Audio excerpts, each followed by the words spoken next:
Baiklah, kita akan belajar tentang sistem reproduksi. Reproduksi adalah proses biologi untuk menghasilkan individu baru. Video ini bukan pornografi ya, tapi ini edukasi, jadi pesannya jangan ambigu, oke? Organ reproduksi pria. Ini adalah gambar dari organ reproduksi pria.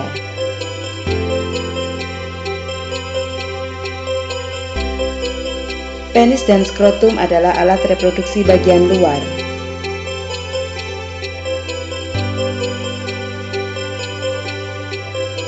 Tanda panah ini menunjukkan bagian dari penis dan bagian dari skrotum.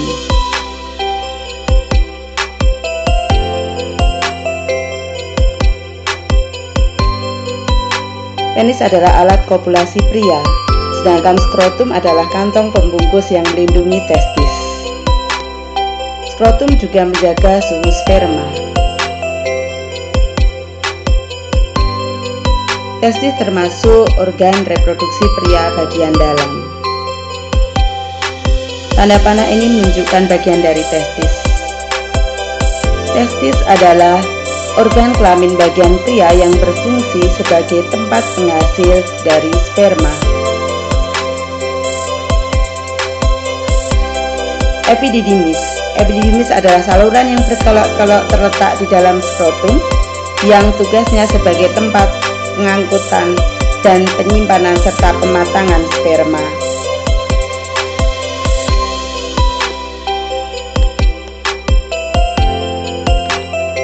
Vas deferens adalah saluran yang menghubungkan antara vesikula seminalis dengan epididymis. Tanda panah ini menunjukkan bagian dari vas deferens.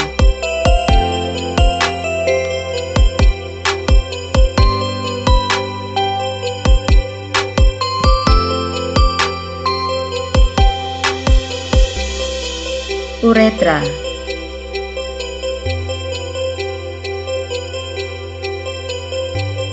Bagian panah ini adalah menunjukkan saluran uretra.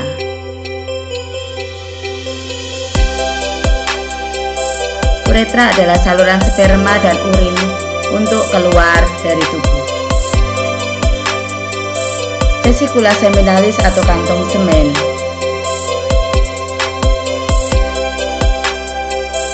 Vesikula seminalis adalah bagian dari alat reproduksi pria yang berfungsi sebagai penghasil makanan untuk sperma.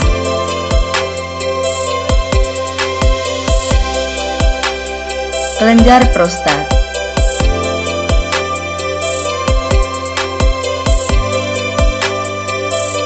Bagian tanda panah ini menunjukkan dari kelenjar prostat. Kelenjar prostat adalah kelenjar yang berfungsi mensekresikan cairan berwarna putih keabuan.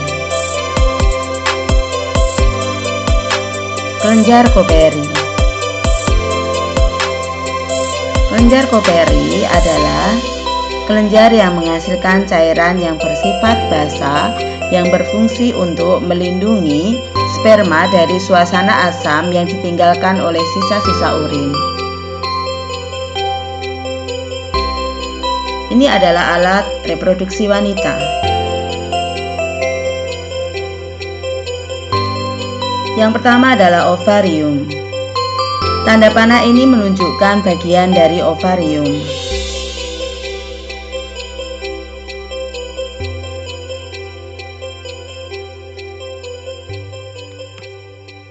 Ovarium berjumlah sepasang.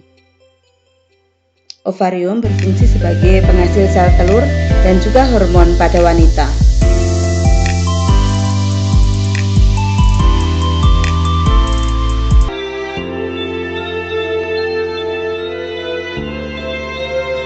Tuba Fallopi atau oviduct. Fungsi oviduct atau tuba Fallopi yang utama adalah untuk membawa sel telur dari ovarium ke rahim. Oviduct juga berfungsi sebagai tempat terjadinya fertilisasi atau pembuahan.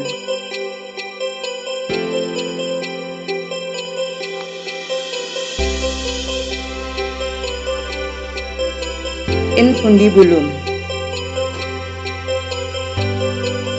Infundibulum adalah bagian dari oviduct. yang letaknya terdekat dengan ovarium. Infunibulum berbentuk corong, sedangkan yang berbentuk menyerupai jari adalah fimbriae. Uterus atau rahim. Tanda panah ini menunjukkan bagian dari uterus atau rahim. Uterus menghubungkan antara tuba falopi dengan serviks. Rahim di dalam dunia medis disebut uterus. Fungsi utamanya adalah sebagai tempat berkembangnya janin.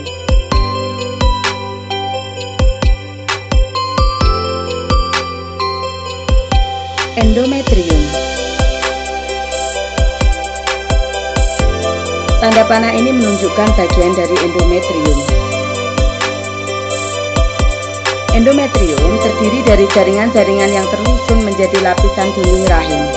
Endometrium merupakan tempat terjadinya nidasi atau implantasi, yaitu proses yang terjadi ketika sel telur yang telah dibuahi menempel ke dinding rahim.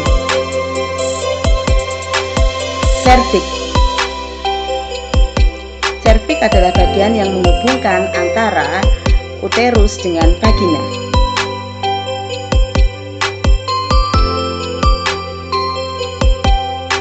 Vagina. Tanda panah menunjukkan bagian dari vagina. Vagina adalah alat kopulasi pada wanita.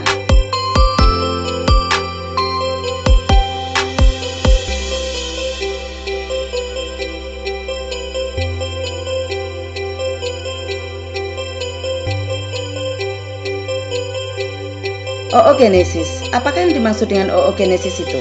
Oogenesis adalah proses pembuatan ovum pada ovarium. Apakah mitosis dan meiosis itu?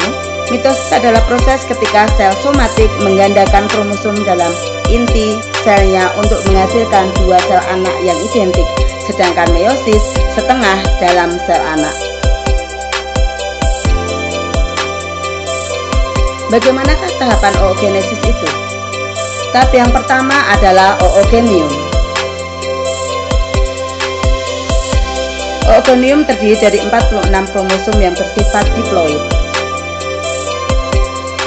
Tahap yang kedua adalah oosit primer.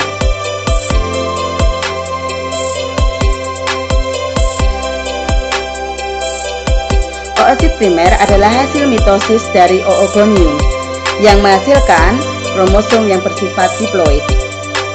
Tahap ketiga adalah oosit sekunder. Oosit sekunder dan kolosit adalah hasil pembelahan meiosis pertama dari oosit primer.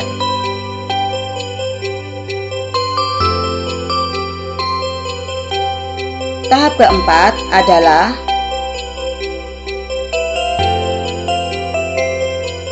ootit dan 3 sel kolosit.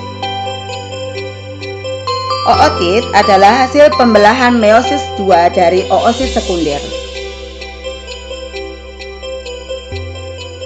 Tahap yang terakhir adalah pembentukan sel ovum atau sel telur hasil maturasi atau pematangan dari ootit.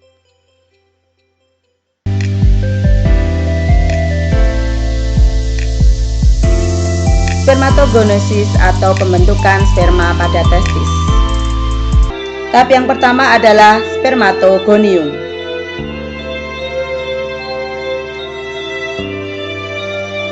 Spermatogonium menghasilkan 46 kromosom.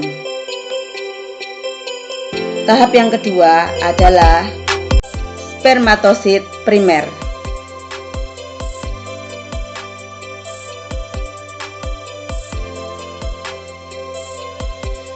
Spermatosit primer adalah hasil mitosis dari spermatogonium yang menghasilkan 46 kromosom.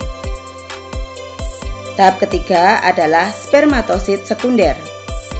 Spermatosit sekunder adalah hasil pembelahan meiosis pertama dari spermatosit primer yang menghasilkan sel yang bersifat haploid.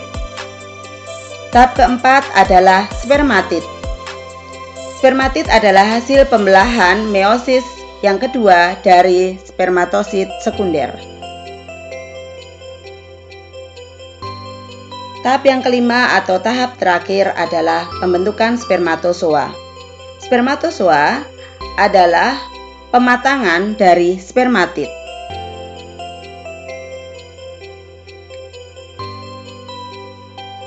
Sehingga dihasilkan sel yang bersifat haploid.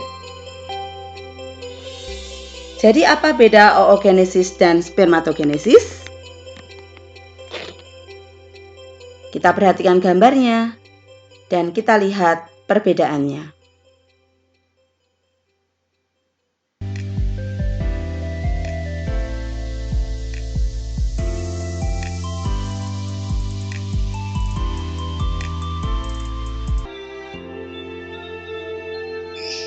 Demikian alat reproduksi pria, wanita, oogenesis, dan spermatogenesis.